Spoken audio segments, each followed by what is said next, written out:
بسم اللہ الرحمن الرحیم۔ السلام علیکم ویورز۔ نماز ہر عاقل بالغ مرد اور عورت مسلمان پر فرض ہے اور اس کو کسی شرعی عذر کے بغیر نہیں چھوڑنا چاہیے، ایسا جائز نہیں ہے۔ بعض لوگ کہتے ہیں کہ نماز نہ پڑھنے والا کافر ہو جاتا ہے، ایسا نہیں ہے۔ نماز چھوڑنا بہت بڑا کبیرہ گناہ ہے۔ احادیث مبارکہ میں بے نمازی کے لیے بہت سخت وعیدیں آئی ہیں، لیکن نماز چھوڑنے کی اس عملی کوتاہی سے وہ شخص کافر نہیں ہوگا، لہٰذا نماز نہ پڑھنے والے کو کافر نہیں کہا جا سکتا۔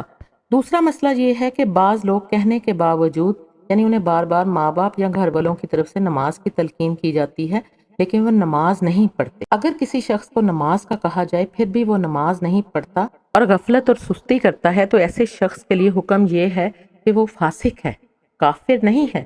لیکن اگر نماز نہ پڑھنے والا بندہ نماز کی فرضیت کا ہی انکار کرتا ہے تو ایسا شخص کافر ہے اور شادی شدہ ہونے کی صورت میں اس کا نکاح بھی ختم ہو جائے گا۔